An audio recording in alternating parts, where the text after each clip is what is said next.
weird angle on that camera. Because you hit it when you were someone looked stupid. And we're live. Don't wait till like to come to the Fellowship YouTube channel and upset at Fellowship Joy. Welcome back. I'm Pastor Doug. This is Rowan. Tonight we are reading from 2 Kings chapter 12. Is that right? You did the description. I didn't do the description. Chapter 12. All of chapter 12. Welcome to a moment of joy. And we will explain it afterwards. It's not needed. Alright, I encourage you to read along. Huh? It's just a waste of 12 minutes. A waste of 12 minutes. Yes. 12 minutes we'll never get back.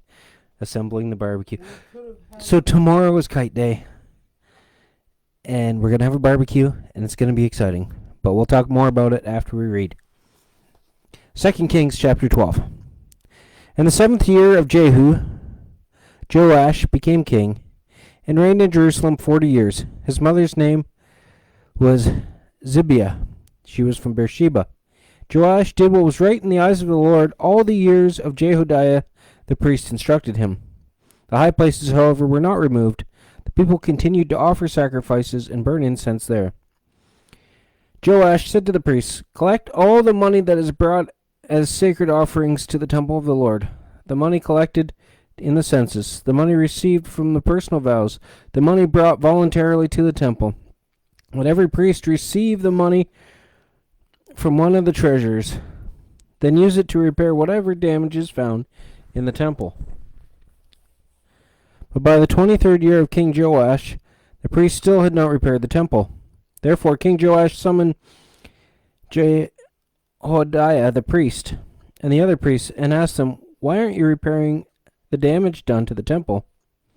Take no more money from your treasury, but hand it over for repairing the temple."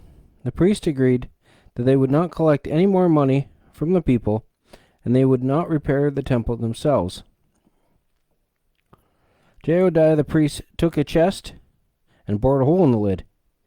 He placed it beside the altar on the right side as one centers the temple of the Lord. The priest who guarded the entrance put into the chest all the money that was brought to the temple of the Lord. Whenever they saw that there was a large amount of money in the chest, the royal secretary and the high priest came, counted the money that had been brought into the temple of the Lord, and put it into bags. When the amount had been determined, they gave the money to the men appointed to supervise the work of the temple. With it they paid those who worked on the temple of the Lord, the carpenters and builders, the masons and stonecutters. They purchased timber and blocks and dressed stone for the repair of the temple of the Lord, and met all the other expenses for restoring the temple. The money brought into the temple was not spent on making silver basins, wick trimmers, sprinkling bowls, trumpets, or any other articles of gold or silver for the temple of the Lord. It was paid to the workers, who used it to repair the temple. They did not require an account from those to whom they gave the money to pay the workers, because they acted with complete honesty. The money from the guilt offerings and sin offerings was not brought into the temple of the Lord. It belonged to the priests. About this time, Hazael, king of Aram, went up and attacked Gath and captured it. Then he turned to attack Jerusalem. But Joash, king of Judah, took all the sacred objects dedicated by his predecessors, Jehoshaphat, Jehoram, and Ahaziah, the kings of Judah, and the gifts he himself had dedicated, and all the gold found in the treasures of the temple of the Lord in the royal palace, and he sent them to Hazael, king of Aram, who then withdrew from Jerusalem. As for the other events of the reign of Joash, all he did, are they not written in the book of the annals of king of Judah? His officials conspired against him and assassinated him at Beth Milo on the road down to Selah.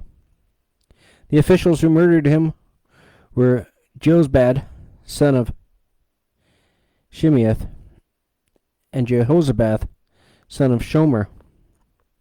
He died and was buried with his ancestors in the city of David, and Amaziah his son succeeded him as king. Any questions? No. I got a question. What's that big ugly black thing doing there? Oh, it's for the barbecue tomorrow. See the kite? We're going to have a kite day tomorrow. What time is it at before you go, Rowan? I